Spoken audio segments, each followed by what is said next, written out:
नमस्ते बच्चों, आप सभी का स्वागत विजेता चैनल पर। बच्चों, वीडियो के पिछले अंक में हमने पढ़ा था कक्षा 10 का पाठ 7 जीव जनन कैसे करते हैं।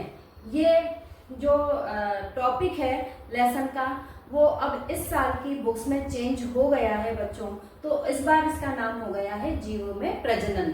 तो आप नाम से कंफ्यूज मत होइएगा, वही हमारा जो अंदर का कंटेंट है वो पूरा का पूरा एक ही है।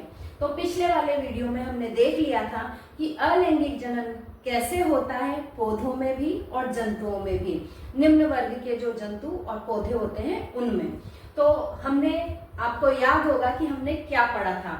हमने पढ़ा था कि अलैंगिक जनन में एक ही जीव अपनी संतति बढ़ाने के लिए पर्याप्त होता है, एक ही जीव अपनी संतति में वृद्धि कर लेता है।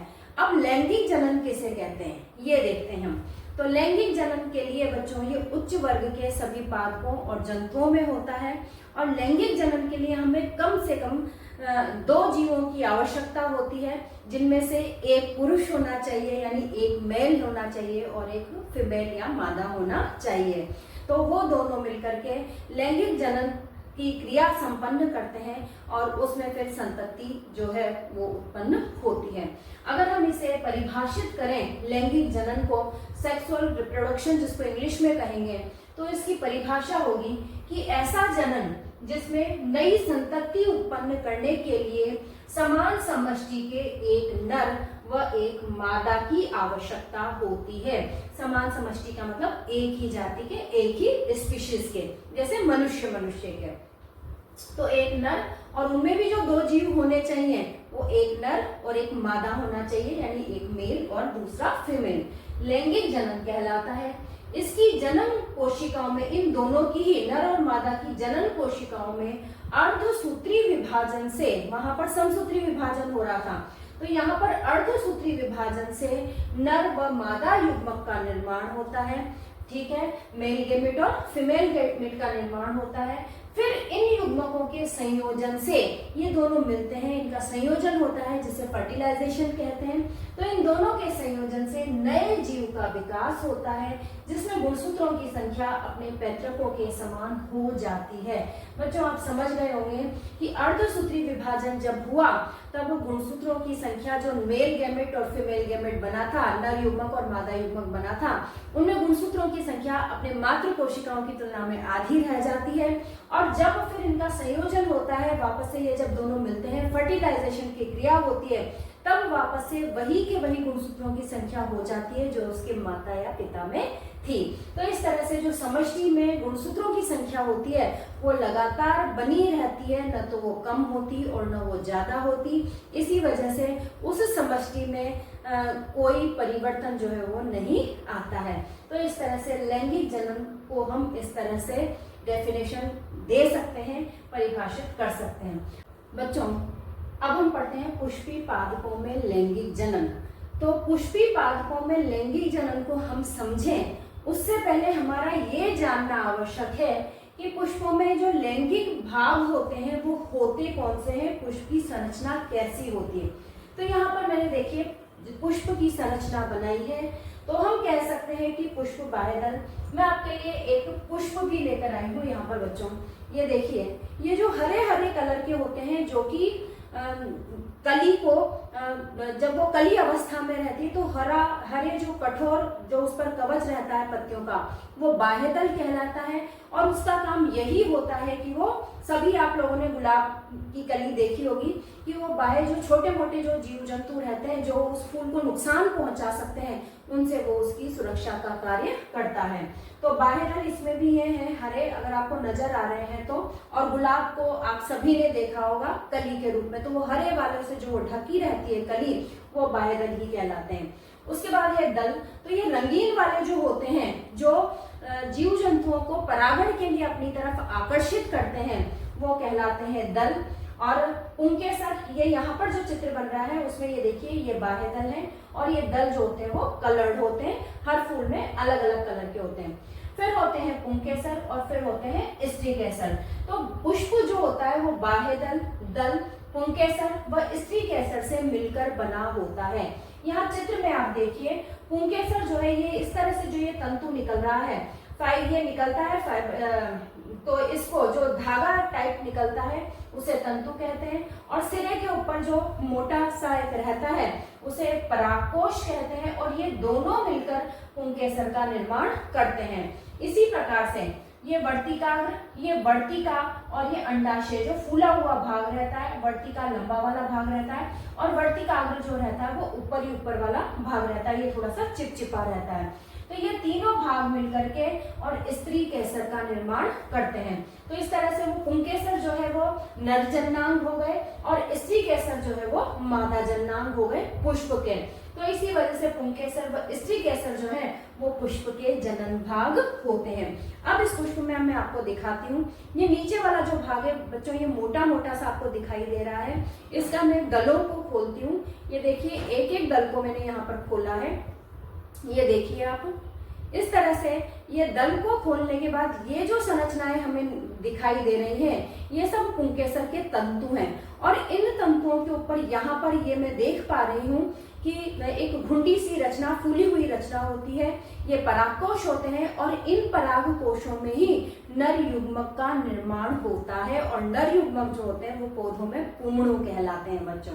ठीक है, तो ये आपको मैंने पुंकेसर बता दिए हैं। और अब हम इन पुंकेसरों को मैं हटा देती हूँ।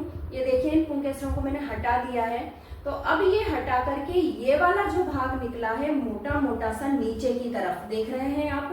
तो अंडाशय जो होता है वो, स्त्री केसर जो होता है वो पुष्प के अंदर धंसा हुआ रहता है। तो ये जो मोटा वाला भाग दिख रहा है आपको, ये देखिए मोटा वाला जो भाग दिख रहा है ये स्त्री केसर ही होता है। और यहाँ पर इस स्त्री केसर में अंडाशय के अंदर अंड का निर्माण या मादा युग्मक का निर्माण होता है, ये इस वाले भाग में। तो इस तरह से एक पुष्प के माध्यम से भी और चित्र के माध्यम से भी मैंने आपको पुष्प की संरचना बता दी है। तो अब आप कह सकते हैं कि पुष्प के जननांग कौन से होते हैं? तो पुंकेसर और स्त्री केसर जो होते हैं वो पुष्प के जननांग होते हैं। अब आ जाता है कि पुष्प जो होते हैं वो कितने प्रकार के होते हैं उनके जननांगों के आधार पर। तो पुष्प दो प्रकार के हो गए। एक लिंगी पुष्प, जिसे यूनिसेक्सुअल फ्लावर भी कहते हैं।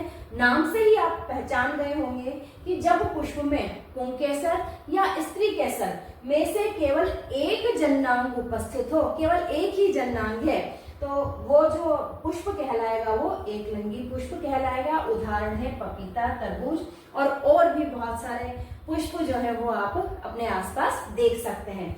इसी प्रकार से दूसरा होता है उभयलिंगी, जिसे द्विलिंगी भी कहा जाता है। इंग्लिश में बोले तो बाइसेक्सुअल फ्लावर होता है। तो जब पुष्प में पुंकेसर और स्त्री केसर दोनों जननांग उपस्थित होंगे तो ऐसे वाला जो पुष्प होगा वो उभयलिंगी या द्विलिंगी पुष्प कहलाता है। उदाहरण है गुड़हल, सरसों, बैंगन। तो ये बच्चों एक पुष्प की संरचना हमने समझ ली है, पुष्प के लैंगिक भाग हमने समझ लिए हैं। आइए अब देखते हैं कि हम पुष्पों में लैंगिक जनन किस प्रकार से हो। हमने पुष्प की संरचना देख ली और उसके जननांग क्या क्या होते हैं वो भी हमने देख लिए। अब देखते हैं हम कि पुष्प में वास्तविक जो लैंगिक प्रक्रिया होती है वो किस प्रकार से होती है।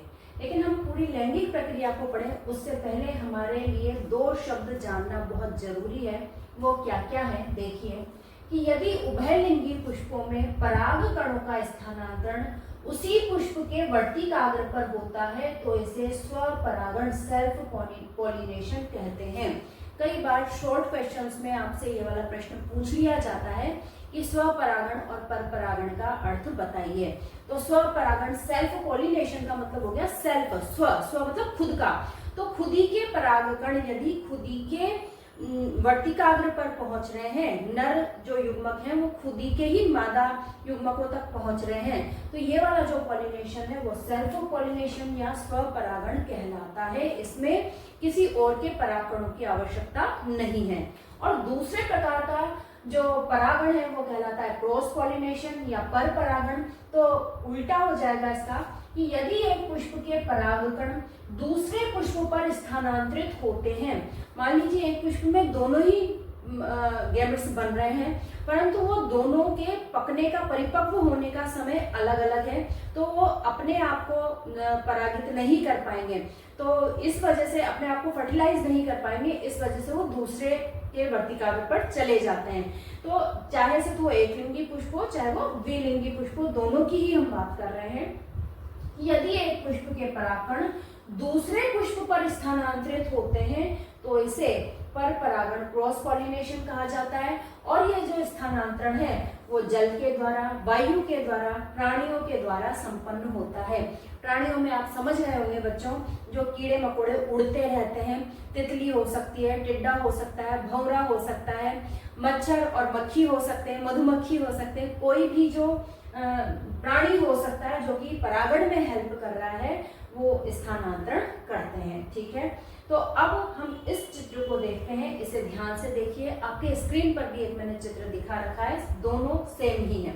देखिए यहाँ पर ये वर्तिकाग्र है और हमने पहले पुष्प की संरचना पढ़ ली है। पर परागण कितने प्रकार के होते हैं? 2 प्रकार के, ये हमने पढ़ लिए हैं। अब दोनों ही स्थितियों में परागकण जो है वो यहाँ पर पहुंच जाते हैं, वर्तिकाग्र पर पहुंच जाते हैं। अब वर्तिकाग्र पर पहुंचने के बाद में इनसे एक पोलन ट्यूब या पराग नलिका जो होती है वो निकलने लगती है। तो जितने परागकण आते हैं उनमें से केवल एक परागकण की ही पराग नलिका जो होती है वो अंदर तक यहाँ तक आती है, नहीं तो कुछ पराग नलिकाएं तो यहीं पर ही आकर और समाप्त हो जाती हैं, वो आगे बढ़ ही नहीं पाती। तो जो पराग नलिका पूरे यहाँ तक वर्तिका में से होती हुई, पूरे अंडाशय में से होती हुई और यहाँ पर जो बीजांड था उस बीजांड में ये मादा युग्मक है। इस मादा युग्मक तक जो ये नर युग्मक होता है, परागकण का नर युग्मक जो होता है, ये नर युग्मक यहाँ बना रखा है, ये नर युग्मक आकर इस पराग नलिका में से होता हुआ इस मादा युग्मक से मिलता है और फर्टिलाइज होकर के, निषेचन होकर के यहाँ पर जायगोट का निर्माण, युग्मनज का निर्माण होता है।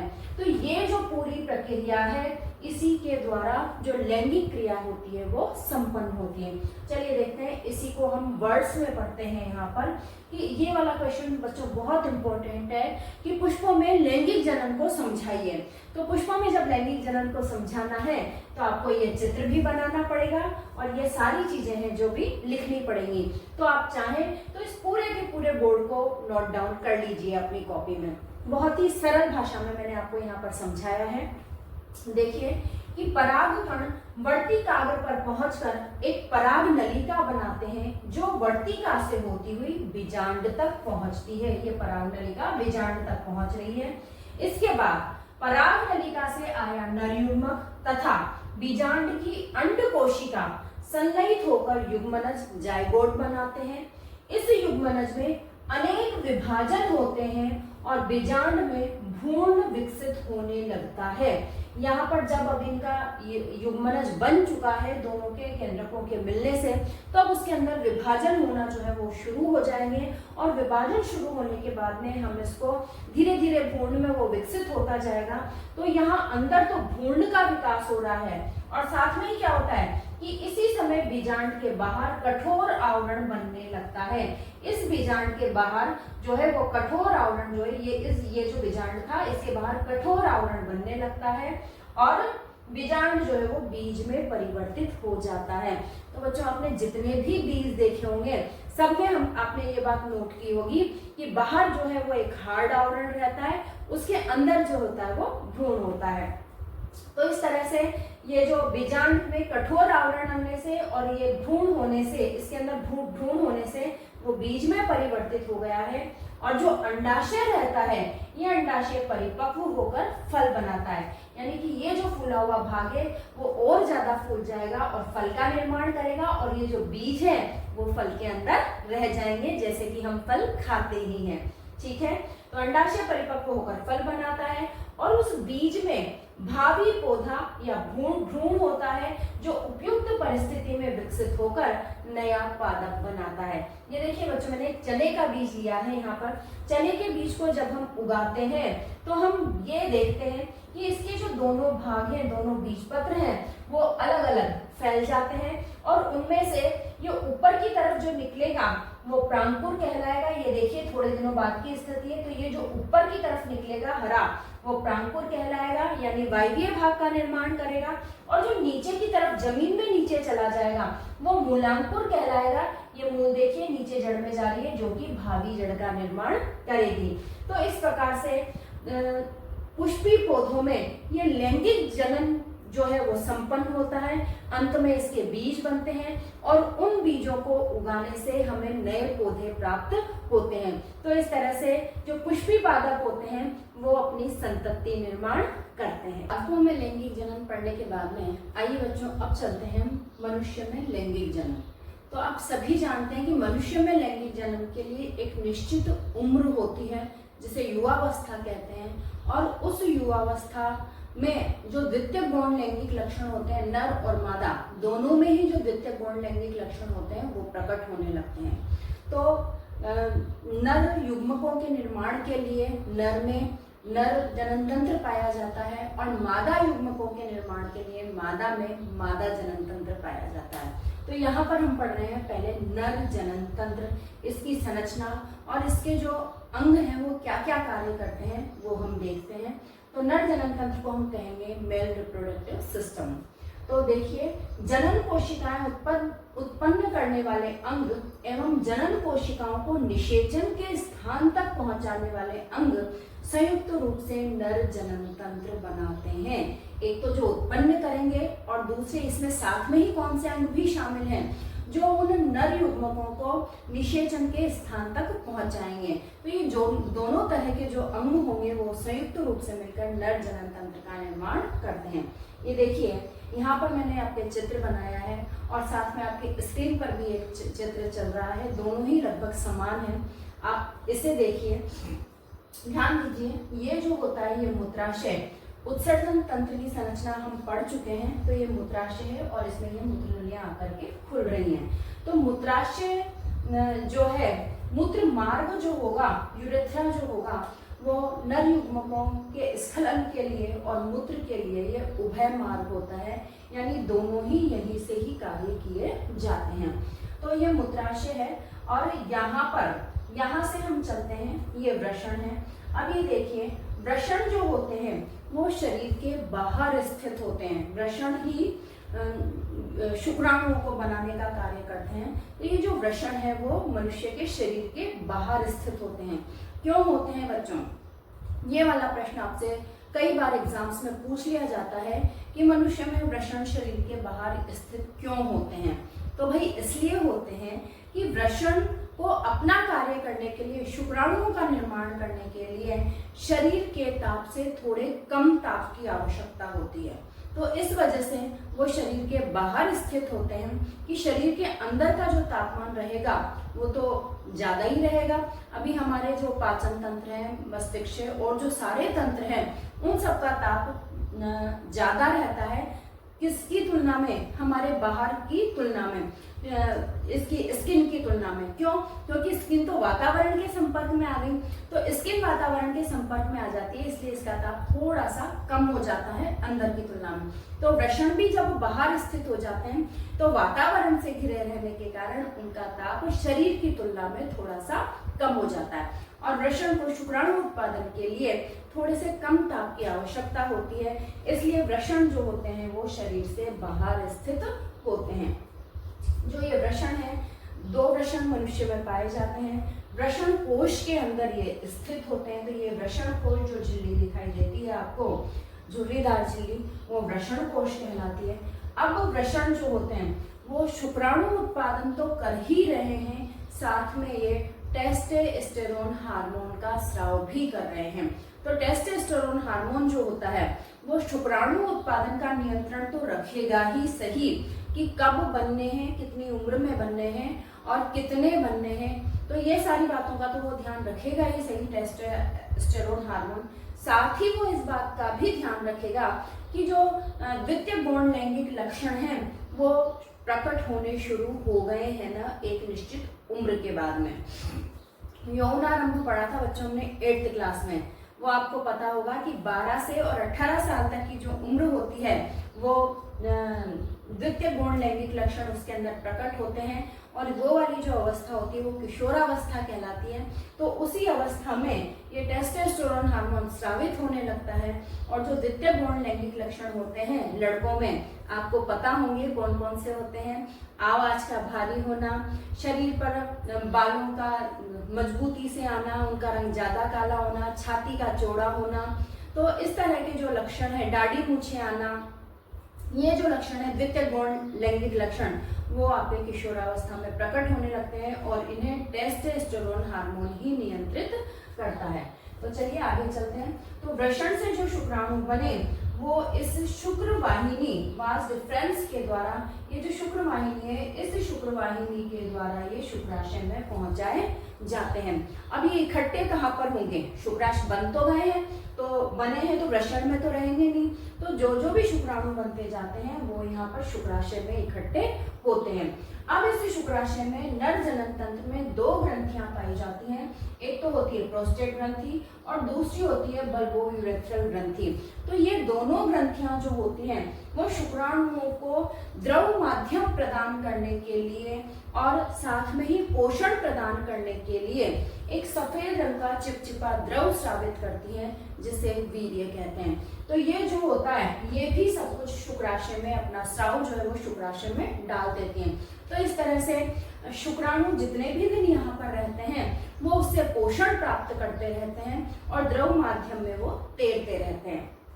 तो इस तरह से अगर 3 दिन में इन शुक्राणुओं का स्खलन नहीं हुआ तो ये अपने आप मृत हो जाते हैं। तो इस तरह से बच्चों शुक्राशय में ये इकट्ठे हो गए हैं। अब जब लैंगिक क्रिया के द्वारा इन्हें बाहर निकाला जाएगा, मैथुन की क्रिया के द्वारा या सेक्स की क्रिया के द्वारा, तो तब ये शुक्राशय से निकल करके और ये जो उभय मार्ग है मूत्र मार्ग वाला, इस मूत्र मार्ग के द्वारा शिश्न के द्वारा ये मादा की योनि में डाल दिए जाएंगे। तो इस प्रकार से शुक्राणु निर्माण और योनि तक इनके पहुंचने का काम जो है वो नर जनन तंत्र के द्वारा किया जाता है।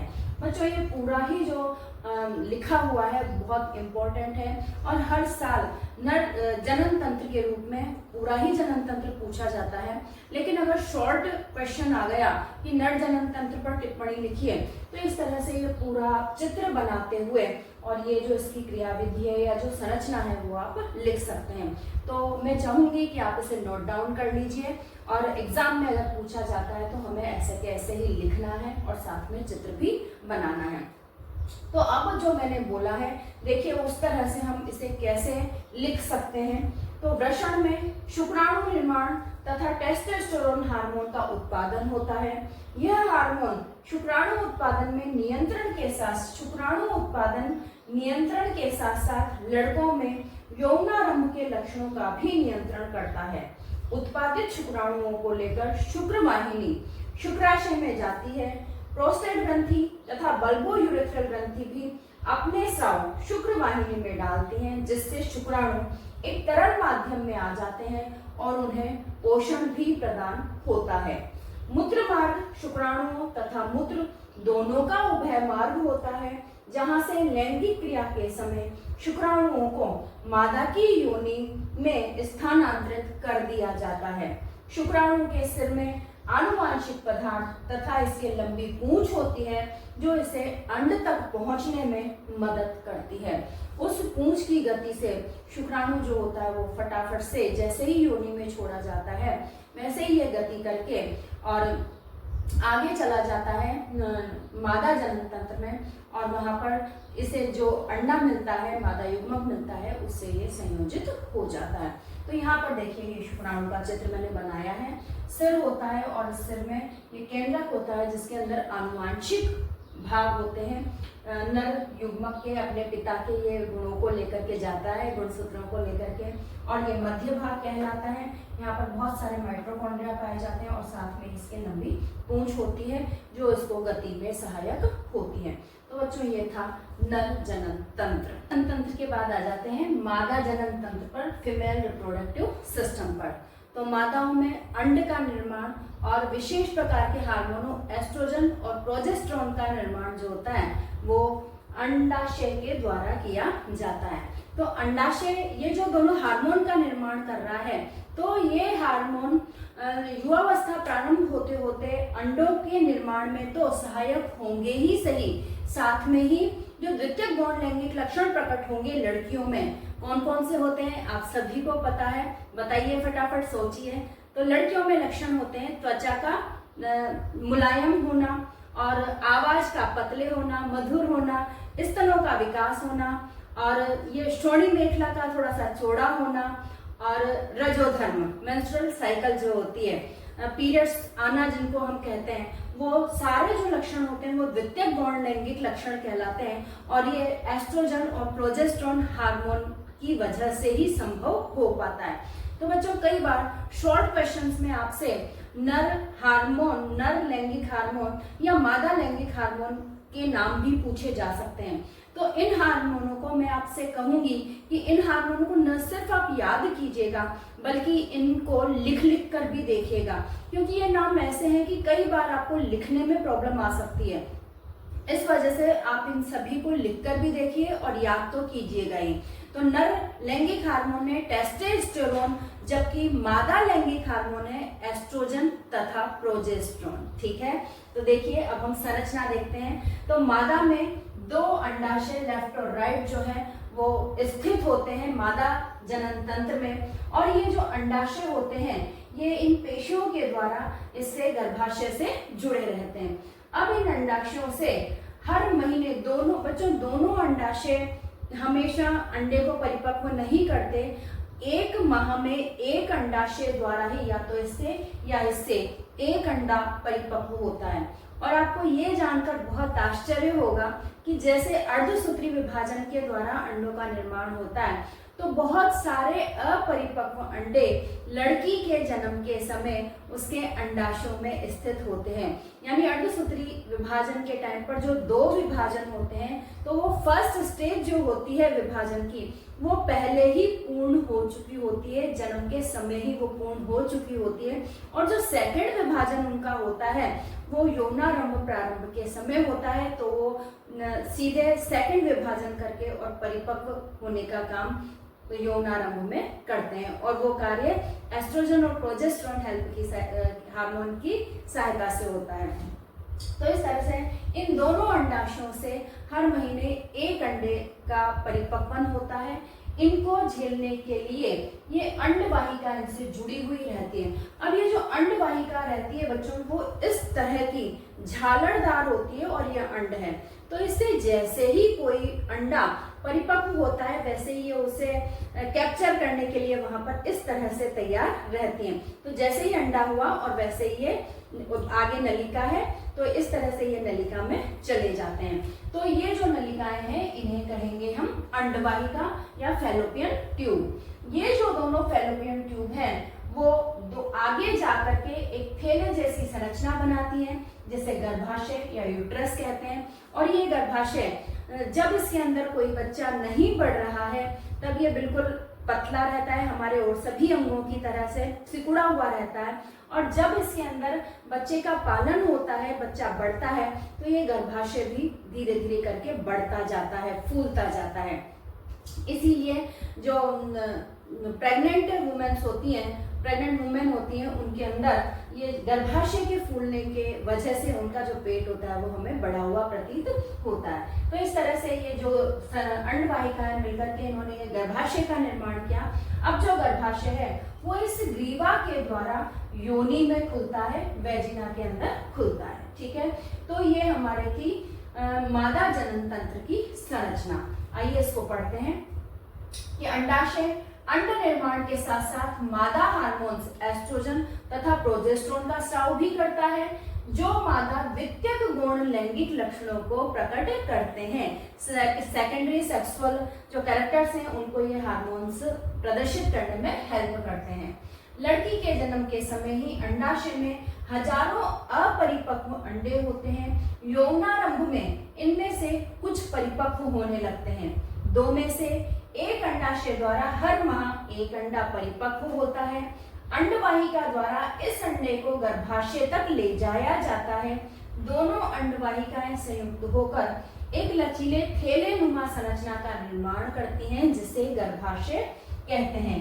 गर्भाशय ग्रीवा द्वारा योनि में खुलता है। ये देखिए, ये देखा हमने। ठीक है, अब बच्चों क्या होता है, ये जो अंडाशय है इससे हर माह एक अंडे का निर्माण हो रहा है, एक अंडा परिपक्व हो रहा है। इसे इस अंडवाहिका के द्वारा यहाँ पर गर्भाशय में ले जाया जाता है। तो हर महीने कि वो अंडा परिपक्व निषेचित हो जाए, यदि वो अंडा निषेचित हो जाए तो हर महीने ही ये गर्भाशय जो होता है वो उसकी तैयारी करता है। इसकी जो भित्तियां होती हैं वो मोटी हो जाती हैं, और भाई अगर भ्रूण का पोषण होगा, यहाँ पर विकास होगा, तो भ्रूण को पोषण देने के लिए यहाँ का रक्त प्रवाह भी बढ़ जाता है। तो इस वजह से हर महीने ही ये जो परिवर्तन है वो गर्भाशय के अंदर दिखाई देते हैं। तो अब अंडवाहिकाएं जो होती हैं वो लेकर के आ गई हैं यहाँ पे। अब मैं आपको वो स्थिति बताती हूँ जब अंडे का निषेचन नहीं होता है। दो स्थितियां हैं हमारे पास में कि एक तो अंडे का निषेचन हो जाए और एक है अंडे का निषेचन नहीं हो। तो पहले देखिए, अंडे का निषेचन नहीं हो तो क्या होगा। तो अंडे का निषेचन नहीं होगा तो ये जो अंडवाहिका लेकर के आई थी गर्भाशय में, तो वो जो अंड रहता है वो एक दिन जीवित रहता है और उसके बाद में वो जीवित, अगर निषेचन हो गया तो ठीक है, और अगर निषेचन नहीं हुआ तो वो एक दिन के बाद में उसकी मृत्यु हो जाती है। तो अब गर्भाशय के द्वारा ही वो शरीर से बाहर निकाला जाएगा, और अब जब उसका निषेचन नहीं हुआ है तो उस भ्रूण को पोषित करने के लिए या उसको संभालने के लिए मोटी भित्ति की भी कोई आवश्यकता नहीं है। तो ये जो मोटी भित्ति बनी थी, हर महीने ही जो मोटी भित्ति बनती है, वो मोटी भित्ति जो है उस अंड के साथ ही जीर्ण होती जाती है और जो रक्त प्रवाह होता है वो भी कम हो जाता है। तो ये जो पूरे स्तर जो खिड़ता है वो उस पूरे स्तर को इस योनि के माध्यम से उस ब्लड को, और थोड़ा बहुत जो म्यूकस कोशिकाएं जो मृत होने लगती है उसका जो म्यूकस रहता है, मृत कोशिकाएं जो रहती हैं, उन्हें योनि के माध्यम से बाहर निकाला जाता है, और इसे ही हम पीरियड्स या मेंस्ट्रुअल साइकिल या रजो धर्म जो है वो कहते हैं। तो ये क्वेश्चन आपका बन जाता है कि यदि ऐसी स्थिति हो कि अंडा निषेचित नहीं हुआ है तो क्या होगा।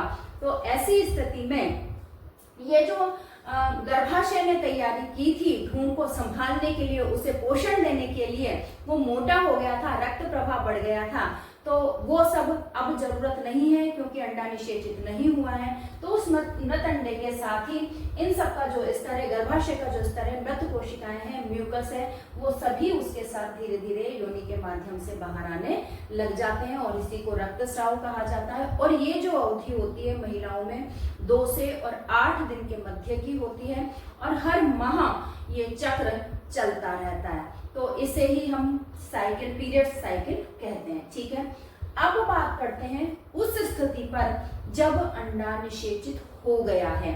तो अब अंडा निषेचित कैसे होगा। तो देखिए, ये योनि है।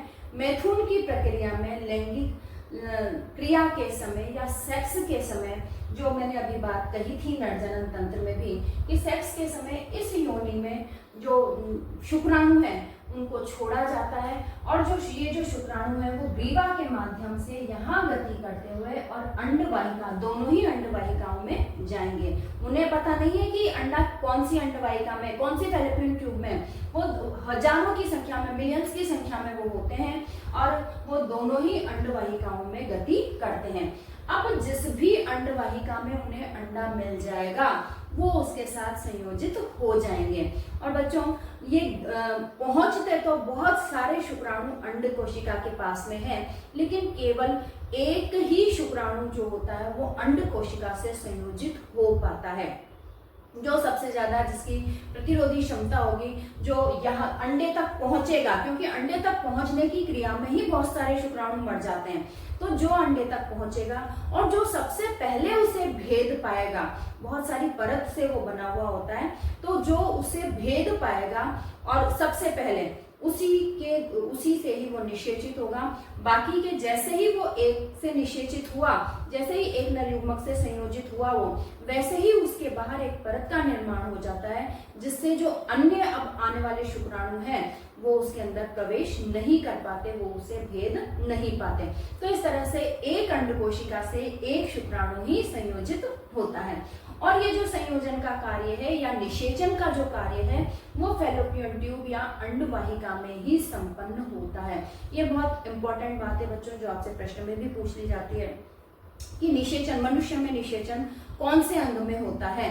तो मनुष्य में निषेचन या नर या मादा का युग्मक का जो संयोजन है जिसे हम निषेचन कहते हैं, वो अंडवाहिका में या फैलोपियन ट्यूब में होता है और कहीं भी नहीं होता। ठीक है, तो अब वो जो शुक्राणु है उसने अंडे को अंडवाहिका में जाकर के संयोजित कर दिया है, निषेचित हो गया है वो। अब जैसे ही निषेचन होता है वैसे ही उसके अंदर जाइगोट कहलाएगा, वो युग्मनज कहलाएगा, और उस युग्मनज में बहुत सारे जो विभाजन है, समसूत्री विभाजन, वो प्रारंभ हो जाते हैं और एक गेंद जैसी संरचना वृद्धि होती है उसके अंदर। पहले वो एक युग्मनज जो था वो एक कोशिका था, अब उसके अंदर बहुत सारे समसूत्री विभाजन होते हैं, तो जल्दी ही एक गेंद जैसी संरचना में बदल जाता है। और वो गेंद जैसी संरचना यहाँ से गति करते करते जब यहाँ पर आती है तो उसे 5-6 दिन का समय लग जाता है और 64 कोशिकीय वो गेंद जैसी संरचना हो जाती है। अब जब यहाँ पर आई है, गर्भाशय में आई है, तो वो गर्भाशय में स्थापित हो जाता है। अब गर्भाशय में स्थापित का मतलब क्या है कि यहाँ से इस गर्भाशय में से प्लेसेंटा नामक जो संरचना है वो निकलती है। कोशिकाओं की वृद्धि क्षेत्रफल प्रदान करने के लिए वो संरचना होती है, तो वो संरचना निकलती है और वो उस भ्रूण की जो नाभि बनेगी वहां पर, उस स्थान पर वो चिपक जाती है।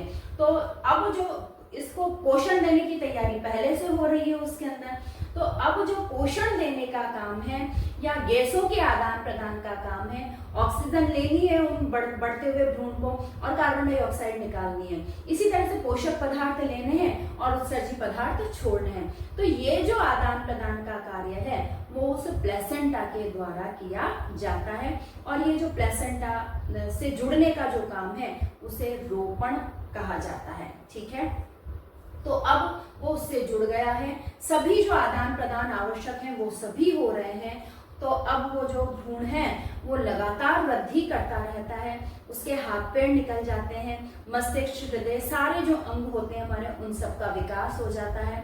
और जो गर्भावधि मनुष्य में रहती है, आप सभी को पता है कि मनुष्य में गर्भावधि 9 महीने और 9 दिन की मानी जाती है।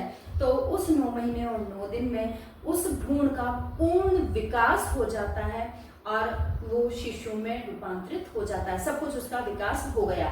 शिशु तो हम उसको जब कहेंगे जब वो शरीर से बाहर आ जाएगा, जब शरीर के अंदर ही रहेगा तब तक हम उसे भ्रूण ही कहेंगे। ठीक है, तो अब गर्भावधि यहाँ पर उसका पूर्ण विकास हो गया है। गर्भावधि समाप्त होने के बाद में ये जो कोशिकाएं होती हैं, अब ये जो गर्भाशय की कोशिकाएं हैं इनके अंदर लगातार संकुचन, एक लयबद्ध संकुचन होने लगता है, जिससे महिला को बहुत दर्द होता है और उस संकुचन के समय ही में ग्रीवा का मार्ग खुलता है और वो जो बच्चा है वो ग्रीवा से होता हुआ, योनि से होता हुआ और बाहर निकाल दिया जाता है और अब हम उसे कहते हैं शिशु। तो इस तरह से यदि अंडे का निषेचन हो जाता है तो भ्रूण का विकास होता है और गर्भावधि समाप्त करने के बाद में वो भ्रूण विकसित होकर के माता के शरीर से बाहर निकाला जाता है, शिशु का जन्म होता है। ठीक है बच्चों, देखिए इसी को यहाँ पर ये लिखा हुआ है। मैं चाहूंगी कि इसे भी आप अपने कॉपी में नोट डाउन कर लें क्योंकि ये बहुत इंपॉर्टेंट है।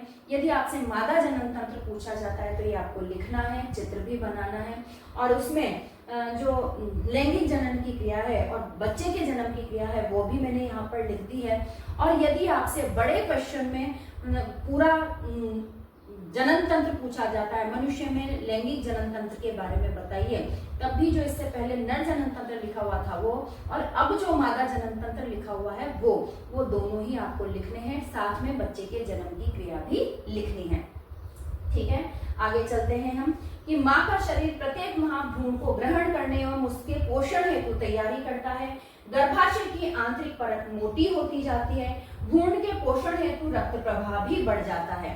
मैथुन के समय शुक्राणु योनि में छोड़े जाते हैं जहां से गति करके वे अंडवाहिका तक पहुंच जाते हैं और वहीं निषेचन की क्रिया संपन्न होती है। युग्मनज विभाजित, अब निषेचित हो गया है तो युग्मनज में परिवर्तित हो गया है, तो युग्मनज विभाजित होकर गेंद जैसी संरचना भ्रूण बनाता है। भ्रूण गर्भाशय में स्थापित हो जाता है और लगातार विभाजित होकर वृद्धि करता है और अंगों का निर्माण करता है। भ्रूण को पोषण प्रदान करने के लिए गर्भाशय की भित्ति से एक विशेष संरचना प्लेसेंटा निकलती है, जो विकसित होते भ्रूण की नाभि से जुड़ जाती है और गैसों का, पोषक पदार्थों का व अपशिष्ट पदार्थों का आदान प्रदान इसी के माध्यम से होता है। गर्भावधि पूर्ण होने के बाद गर्भाशय की पेशियों के लयबद्ध संकुचन से शिशु का जन्म होता है। तो बच्चों, ये जो मैंने आपको समझाया वही का वही यहाँ पर लिखा हुआ है, तो आप इसे नोट डाउन कर लीजिए और ये बहुत ही इम्पोर्टेंट पार्ट है इस लेसन का। ठीक है, तो इस तरह से ये था मनुष्य में लैंगिक जनन के अंतर्गत मादा जनन तंत्र और ये जो लैंगिक क्रिया है और बच्चे का जन्म है। जनन पढ़ने के बाद में हम आ जाते हैं, एक महत्वपूर्ण टॉपिक है आपकी बुक में, जनन स्वास्थ्य, रिप्रोडक्टिव हेल्थ, जो आपसे क्वेश्चन में भी कई बार पूछ लिया जाता है और क्वेश्चन में न भी पूछा जाए तब भी हम विज्ञान पढ़ रहे हैं, इसके लिए आपको ये सारी चीजें जो हैं वो याद होनी चाहिए ताकि आप अपने व्यवहारिक जीवन में भी इसको उतार सकें। तो आइए देखते हैं, पढ़ते हैं रिप्रोडक्टिव हेल्थ का मतलब क्या होता है। तो जनन स्वास्थ्य से तात्पर्य उस अवस्था से है जिसमें व्यक्ति को एक संपूर्ण शारीरिक, मानसिक और सामाजिक भलाई की स्थिति में होना चाहिए, न कि केवल रोग या कमजोरी की अनुपस्थिति। यानी अगर कोई रोग नहीं है या कमजोरी की अनुपस्थिति नहीं है तो हम ये नहीं कह सकते कि वो उसका जो जनन स्वास्थ्य है वो बिल्कुल ठीक है, क्योंकि जनन स्वास्थ्य में ये दोनों चीजें, कमजोरी की अनुपस्थिति और रोग की अनुपस्थिति तो शामिल है ही सही, साथ में उसकी जो संपूर्ण शारीरिक व्यवस्था है, मानसिक जो उसका स्वास्थ्य है वो बिल्कुल ठीक होना चाहिए और वो सामाजिक भलाई के बारे में भी सोच सके, उसके बारे में भी उसे पर्याप्त जानकारी और उसका जो IQ है वो होना चाहिए। तो ये सारी चीजें जो होती है वो जनन स्वास्थ्य में शामिल होती हैं। तो अब इस जनन स्वास्थ्य में क्या क्या शामिल हम कर सकते हैं बच्चों, यहाँ ये 2 लाइनें अभी मैं आपको देख रही हूँ, पहले आप ये देखिए कि इस जनन स्वास्थ्य के अंतर्गत क्या क्या चीजें आ जाती हैं। तो इसमें यौन स्वास्थ्य, परिवार नियोजन, सुरक्षित मातृत्व और नवजात शिशु की देखभाल शामिल है। ये सारी चीजें इस जनन स्वास्थ्य के अंतर्गत हम शामिल कर सकते हैं। तो जनन स्वास्थ्य का उद्देश्य है, क्यों पढ़े हम जनन स्वास्थ्य को, तो जनन स्वास्थ्य का उद्देश्य है कि लोग स्वस्थ तरीके से संतान उत्पन्न कर सकें, बच्चों की सही देखभाल कर सकें और अपने यौन एवं प्रजनन अधिकारों के बारे में जागरूक रहें। ये सारी चीजों का ज्ञान लोगों में होना चाहिए, तभी वो सही मायने में जनन स्वास्थ्य को हम परिभाषित कर सकेंगे। अब यहाँ पर बीच में मैंने 2 तरह के लैंगिक रोग लिखे हैं, जो कि लैंगिक जनन के समय, सेक्स के समय कुछ सावधानियां न बरतने पर लोगों में हो जाते हैं। तो जीवाणु जनित जो रोग हैं, जीवाणुओं से जो रोग हो जाते हैं वो होते हैं गोनेरिया और सिफिलिस, और इसी प्रकार से वायरस जनित, वायरस से जो रोग हो जाते हैं वो होते हैं HIV, एड्स और मस्सा। तो बच्चों, HIV के बारे में तो हम काफी टाइम से सुनते ही आ रहे हैं और अपनी बुक्स में पढ़ते भी आ रहे हैं। तो ये HIV का जो प्रमुख कारण होता है होने का वो लैंगिक ही होता है, तो लैंगिक क्रिया ही होता है। तो इस वजह से ये रोग न हो, न तो नर में और न महिला में, इस बात के लिए बहुत सारी सावधानियां हमें रखनी चाहिए और इन रोगों से हमें दूर रहना चाहिए। तो आपसे प्रश्न में वस्तुनिष्ठ जो प्रश्न होते हैं या शॉर्ट क्वेश्चंस जो होते हैं उनमें आपसे जीवाणु जनित लैंगिक रोगों के बारे में या वायरस जनित लैंगिक रोगों के बारे में पूछा जा सकता है, तो आपके उत्तर सामने लिखे हुए हैं।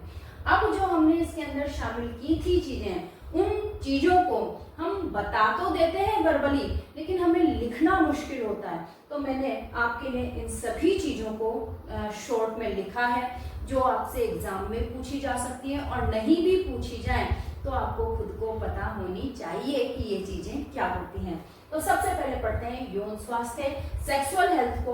तो यौन संबंधी सभी पहलुओं में शारीरिक, मानसिक व सामाजिक रूप से स्वस्थ होना शामिल है।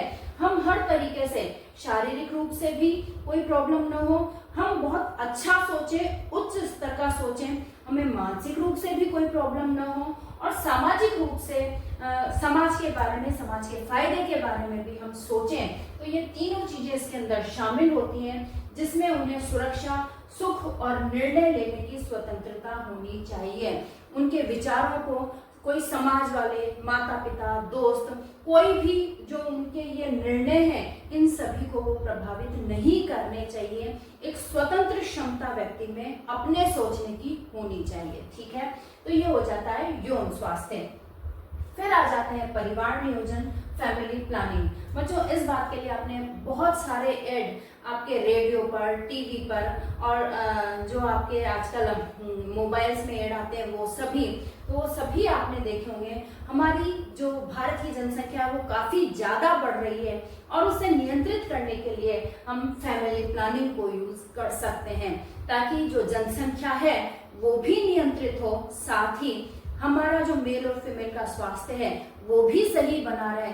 और इसके साथ ही हम जितने भी बच्चे चाहें, आजकल तो 2 से ज्यादा बच्चों पर सरकार की रोक है, तो हम उन, और अब कोई एक भी करना चाहता है, एक बच्चा, तो हम जितने भी 1 या 2 बच्चे जो चाह रहे हैं उनका पालन पोषण हम ढंग से, उचित प्रकार से कर सकें। ये सभी सोच के साथ ही हमें फैमिली प्लानिंग करनी चाहिए। तो देखिए, इसके अनुसार दंपति अपनी इच्छा अनुसार बच्चों की संख्या, कितने बच्चे करने हैं, उनके जन्म के बीच का अंतर, कितना अंतर उन्हें रखना है।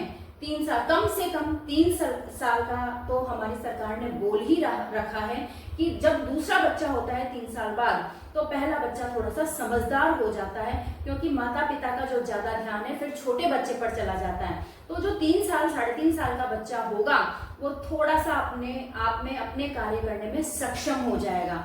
तो इस वजह से उनके बीच का जो अंतर होता है वो प्रॉपर होना चाहिए। और जन्म के समय का निर्धारण कर सकते हैं कि किस समय पर, आपको पता है कि मनुष्य में जो गर्भावधि होती है 9 महीने 9 दिन की होती है, तो किस, अगर कोई प्रॉब्लम न रहे तो 9 महीने और 9 दिन का जो समय है वो भाई कि किस टाइम पर हमें बच्चा चाहिए उसका हम निर्धारण कर सकते हैं। और इस कार्य में हम किसकी हेल्प ले सकते हैं। देखिए कि इस कार्य में, इस परिवार नियोजन करने के लिए हम गर्भ निरोधक साधनों जैसे गर्भ निरोधक गोलियां, कॉन्ट्रासेप्टिव पिल्स आती है बच्चों, तो जिन्हें डॉक्टर के अनुसार लिया जाता है और उससे जो आपके हार्मोन्स हैं वो अंड का परिपक्वन नहीं होने देते। इस तरह की गोलियां आती हैं। कॉन्डोम, अंतरा इंजेक्शन आजकल आने लगा है, तो इसको एक बार इस इंजेक्शन को 6 महीने में लिया जाता है, तो वही वो 6 महीने तक आपके अंडों को परिपक्व नहीं होने देता। इस तरह से हार्मोन्स का वो नियोजन करता है, हार्मोन्स को प्रभावित करता है कि 6 महीने तक जो है वो गर्भधारण नहीं हो सके। तो इस तरह से अंतरा इंजेक्शन, कॉपर्टी, वैसेक्टोमी क्या होता है बच्चों कि शल्य क्रिया द्वारा छोटी सी सर्जरी के द्वारा शुक्र वाहिकाओं को अवरुद्ध कर दिया जाता है। यदि शुक्र वाहिकाएं अवरुद्ध हो जाएंगी तो जो वीर्य है, लैंगिक जनन के समय, सेक्स के समय जो वीर्य निकलेगा उसमें शुक्राणु नहीं होंगे, और शुक्राणु नहीं होंगे तो कोई जो निषेचन है उसका सवाल ही नहीं होता, गर्भधारण हो ही नहीं सकता। तो वैसेक्टोमी जो है वो उसमें शल्य क्रिया द्वारा शुक्र वाहिनियों को अवरुद्ध किया जाता है। इसी प्रकार से ट्यूबेक्टोमी द्वारा, तो ट्यूबेक्टोमी क्या है कि शल्य क्रिया द्वारा अंड वाहिनियों को अवरुद्ध करना, ये फीमेल में होगी, और अंड वाहिनियों को यदि बांध दिया जाएगा तो वो जो अंडा है वो गर्भाशय तक, यानी कि अंडाशय से, और वो अंड वाहिनी में आ ही नहीं पाएगा, और जब आएगा नहीं तो फिर उसका निषेचन भी नहीं होगा।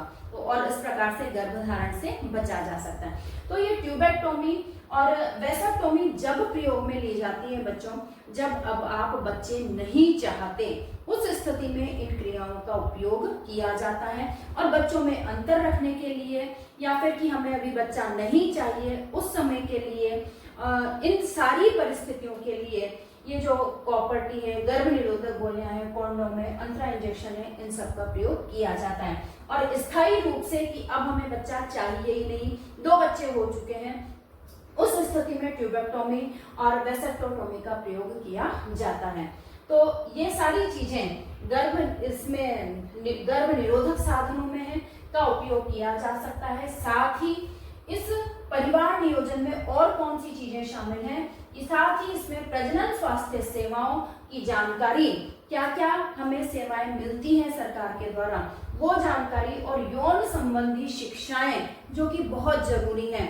तो यौन संबंधी शिक्षाएं भी शामिल होती हैं किसके अंदर, परिवार नियोजन के अंदर। ठीक है, तो अब आपके परिवार नियोजन से संबंधित कोई क्वेश्चन आता है तो आप उसे लिख सकते हैं, साथ ही आप अपने व्यवहारिक जीवन में भी इसे उतार सकते हैं। बहुत ही इंपॉर्टेंट टॉपिक है बच्चों ये। फिर है सुरक्षित मातृत्व, सेफ मदरहुड। तो इसका तात्पर्य उस देखभाल और सेवाओं से है जो महिलाओं को गर्भावस्था, प्रसव व प्रसव के बाद मिलती हैं। यानी जो सेवाएं, चिकित्सकीय सेवाएं भी और घर में भी जो सेवाएं उन्हें दी जानी चाहिए, तो गर्भावस्था में भी मिलती है, जब बच्चा उनके शरीर में पल रहा है उस टाइम पर भी मिलती है, प्रसव के समय यानी बच्चा पैदा होने के समय भी मिलती है, और प्रसव के बाद का जो 1.25 महीना 1.5 महीना होता है वो महिला की रिकवरी का, शरीर की रिकवरी का जो टाइम होता है उस समय भी ये सेवाएं महिला को दी जानी चाहिए। तो ये सभी सेवाएं उस टाइम पर मिलती है ताकि उसकी और शिशु की जो सुरक्षा और स्वास्थ्य है वो सुनिश्चित हो सके, उसे कोई प्रॉब्लम न हो। इसका मुख्य लक्ष्य मातृ मृत्यु दर और शिशु मृत्यु दर को कम करना है। यदि हम माँ को और होने वाले बच्चों को ये सभी सेवाएं देंगे, उनका ध्यान रखेंगे, उनके खाने पीने का ध्यान रखेंगे, तो मातृ मृत्यु दर में और शिशु मृत्यु दर में निश्चित रूप से कमी होगी। ठीक है, आगे चल सकते हैं। अब है नवजात शिशु की देखभाल, न्यूबॉर्न केयर। तो शिशु के पहले 28 दिनों में उसकी स्वास्थ्य संबंधी आवश्यकताओं को पूरा करना और स्वस्थ जीवन की दिशा में बढ़ावा देना इसका उद्देश्य है। तो नवजात शिशु देखभाल में अब क्या क्या शामिल है इसके अंदर, तो नवजात शिशु देखभाल में स्वच्छता व स्वास्थ्य देखभाल, उसकी स्वच्छता का, उसे रोज नहलाएं और गर्म कपड़ों में हम रखें, अच्छे साफ टॉवल से उसको पोंछें, ये सारी स्वास्थ्य देखभाल। स्तनपान, बच्चों जन्म के तुरंत बाद में बच्चे को माँ का दूध ही पिलाना चाहिए, माँ का दूध पिलाने को कहते हैं स्तनपान। और जन्म के 6 महीनों तक, जब तक बच्चा 6 महीने का नहीं हो जाता तब तक उसे माँ के दूध के अलावा और कोई भी चीज नहीं देनी चाहिए। कुछ लोग बच्चों के जन्म लेते ही शहद की उंगली या कुछ भी दूध कुछ भी उसको डाल सकते हैं, और 2-3 महीने का वो हो जाए तो वो ऊपर का दूध, गाय भैंस का दूध पिलाने लग जाते हैं या पानी पिलाने लग जाते हैं। तो ये बच्चों गलत है। बच्चा जब तक 6 महीने तक नहीं हो जाता तब तक माँ के दूध के अलावा हमें उसे और कुछ भी नहीं देना चाहिए। और बहुत आवश्यक है, कोई प्रॉब्लम हो गई है तो हमें डॉक्टर्स से संपर्क करके ही, कुछ अगर हम शुरू कर रहे हैं, कुछ उसको एक्स्ट्रा दे रहे हैं ऊपर का, तो वो डॉक्टर से संपर्क करके ही हमें देना चाहिए। ठीक है, तो स्वच्छता और स्वास्थ्य देखभाल, स्तनपान, तापमान नियंत्रण। तापमान नियंत्रण भी बहुत महत्वपूर्ण भूमिका रखता है कि बच्चा अभी हुआ ही है तो बाहर के, अभी तक तो वो माँ के अंदर था, अब बाहर के वातावरण काफी कम होता है, तो उसके लिए उसे गर्म कपड़े पहनाने चाहिए, कुछ गर्म कपड़े में रखना चाहिए, और उसके कानों का, सिर का और विशेष ध्यान हमें रखना चाहिए ताकि उसका जो तापमान है वो नियंत्रित बना रहे। टीकाकरण, समय समय पर टीके लगने चाहिए। जन्म के तुरंत बाद से टीके शुरू हो जाते हैं जो कि लगते ही रहते हैं। एक टीका कार्ड हमें हॉस्पिटल से मिल जाता है, उसमें लिखा होता है कि कब कब कौन कौन से टीके लगवाने हैं। तो हमारे जो बच्चे रहते हैं, शिशु जो रहते हैं, वो उन संबंधित बीमारियों से दूर रहते हैं, और हम सब भी तो यही चाहते हैं कि हमारा बच्चा स्वस्थ रहे। इसलिए हमें टीके लगवाने में जरा सी भी लापरवाही नहीं बरतनी चाहिए। तो टीकाकरण, नियमित चिकित्सकीय जांच, समय समय पर हमें उसे डॉक्टर को दिखाना चाहिए। कोई प्रॉब्लम हो गई है उसे तो भरोसे नहीं रहना चाहिए कि ठीक हो जाएगा, कि ये दे दिया वो दे दिया घर का, कुछ नहीं, तुरंत डॉक्टर को हमें दिखाना चाहिए। प्रेम और स्पर्श, नींद का ध्यान, उसकी नींद का पूरा ध्यान रखना चाहिए, क्योंकि बच्चा जब भी पैदा हुआ ही है तो उसे बहुत ज्यादा नींद की आवश्यकता होती है। समय समय पर उसको स्तनपान करवा दिया जाए और उसके नींद की पूरी व्यवस्था, पूरा ध्यान रखा जाए। तो ये सारी बातें इसके अंदर शामिल हैं जिससे नवजात शिशु को एक स्वस्थ व सुरक्षित जीवन की शुरुआत दी जा सके, और हमारा जो बच्चा है वो बहुत स्वस्थ और अच्छे मानसिक स्वास्थ्य वाला, अच्छे शारीरिक संगठन वाला जो व्यक्ति है उसमें वो परिवर्तित हो सके। तो बच्चों, ये थी जनन स्वास्थ्य से संबंधित कुछ बातें जो आपसे पूछ ली जाती हैं और आपको ध्यान भी होनी चाहिए। इस तरह से यहाँ पर अभी तक आपने लैंगिक जनन के अंतर्गत मादा जनन तंत्र, नर जनन तंत्र, लैंगिक क्रिया, किस तरह से बच्चा पैदा होता है वो, और जनन स्वास्थ्य से संबंधित पूरी जानकारी प्राप्त कर ली है। इससे संबंधित जीव जनन कैसे करते हैं से संबंधित जो पहला अंक था हमारा वीडियो का, वो मैं आपके सामने प्रदर्शित कर चुकी हूँ। ये दूसरा अंक है, इसमें हमारा लेसन जो है वो समाप्त होता है। आप सभी को पता है कि आपको क्या करना है, ज्यादा से ज्यादा लोगों तक आपको इन वीडियोस को पहुंचाना है, सब्सक्राइब करवाना है। मैं समझती हूँ कि ये वीडियोस आपको बहुत पसंद आ रहे होंगे और आप इनसे बहुत ज़्यादा ज्ञान अर्जित कर पा रहे होंगे, जो कि आपके अंक प्राप्ति में बहुत ज़्यादा महत्वपूर्ण रूप से सहायक होंगे। तो बच्चों, सब्सक्राइब कीजिए, लाइक कीजिए और शेयर कीजिए। साथ ही स्वस्थ रहिए, मस्त रहिए और पढ़ते रहिए। धन्यवाद बच्चों।